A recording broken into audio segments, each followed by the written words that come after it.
Hello বন্ধুরা, কেমন আছো? আশা করি ভালো আছো। আজকে আরেকটি এইচটিএমএল এর টিউটোরিয়াল নিয়ে আসলাম, যেটি হচ্ছে পার্ট 2। এই পার্টে আমরা এইচটিএমএল সম্পর্কে আরো কিছু জানবো। বেশি কথা না বলে চলো জানি। প্রথমে এইচটিএমএল এর যে ট্যাগটি আমরা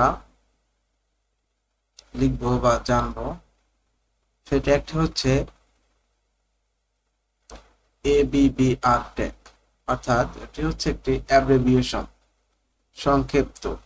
কোনো একটি লেখা সংক্ষিপ্ত আকারে রয়েছে এবং তার উপরে যখন আমরা মার্ক করব বা মাউস নিয়ে যাব, তখন সেই সংক্ষিপ্ত লেখাটির বিস্তারিত আমরা দেখতে পারবো।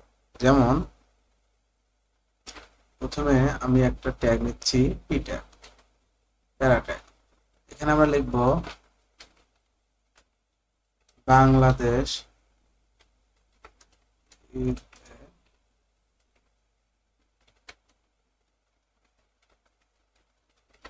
Bangladesh is a beautiful country. এখন Bangladesh is a beautiful country এই লেখাটির এখানে যদি আমি বাংলাদেশ, এখানে আমি একটি ট্যাগ ইউজ করব, সেটি হচ্ছে এবিবিআর ট্যাগ। টাইটেলে দেব বাংলাদেশ,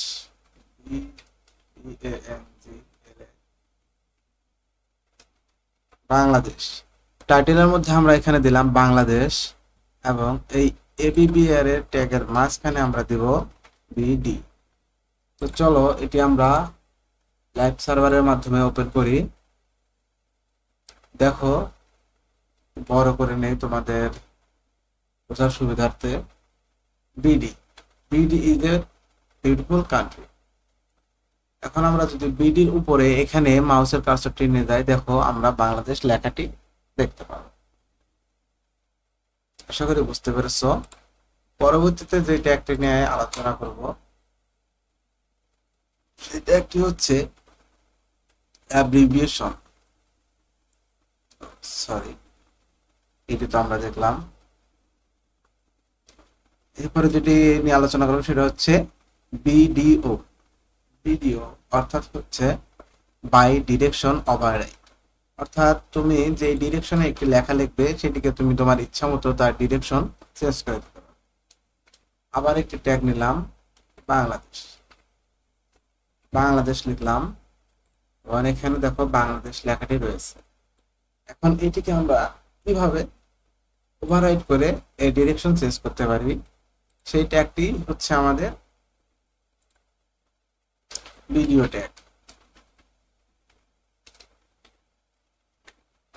ভিডিও ট্যাগ ডিরেকশন এখানে দুই প্রকার হবে, সেটি হচ্ছে লেফট টু রাইট, যা বর্তমানে রয়েছে, এবং রাইট টু লেফট। তো আমি এখানে প্রথমে রাইট টু লেফট দিতে যাচ্ছি।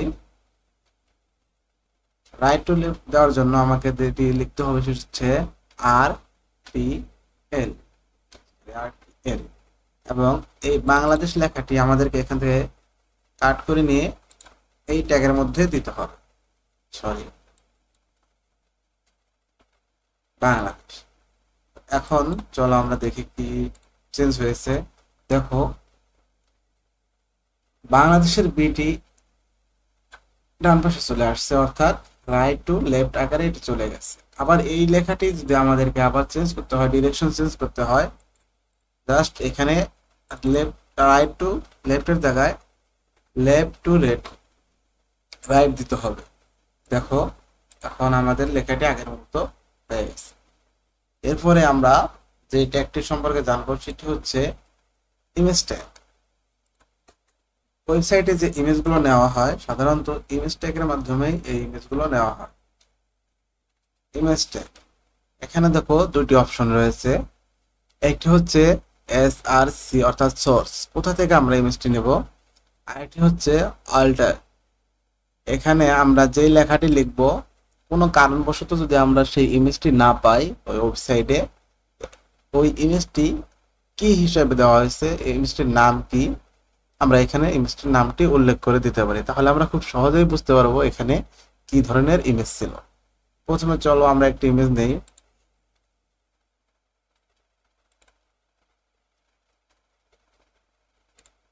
আমাদের ফোল্ডারে চলে যাই। দেখো এই ফোল্ডারের সাথে, এই ফাইলের সাথে আমরা একটি ইমেজ, এখানে কিছু ইমেজ রেখেছি। তো এখান থেকে একটি ইমেজ নিই। ধরো আমার চ্যানেলের লোগোটি নিচ্ছি, এখানে লেখা আছে cancel logo dot channel logo dot PNG. চলো ইমেজের সোর্স কোথায় আছে, প্রথমে ঢুকতে হবে ইমেজ ফোল্ডারে, ইমেজ ফোল্ডার, তারপর একটি স্ল্যাশ, তারপরে আমরা এখান থেকে আমাদের ইমেজের নামটি দিয়ে দিলাম এবং এখানে আমি লিখে দিলাম মাই লোগো। এখন যদি আমরা যাই, রিলোড দিলে কোথায়,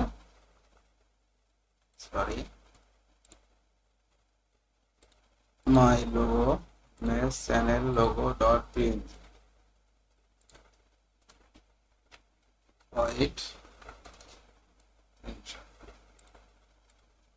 ইমেজটি অনেক ছোট, যার কারণে ইমেজটিকে আমরা দেখতে পারতেছিলাম না, তাই আমরা ইমেজের একটি সাইজ দিয়ে দিলাম, যাতে ইমেজটি যে কোনো একটা স্পেসিফিকেশন সাইজ নিতে পারে, সেই অনুযায়ী আমরা ইমেজটি দেখতে পারবো।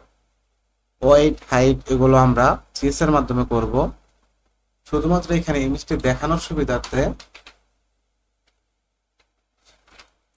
এখানে আমরা একটি সাইজ দিয়েছিলাম। ইমেজটি এখন ভালোভাবে দেখা যাচ্ছে। ইমেজ, এখন আসি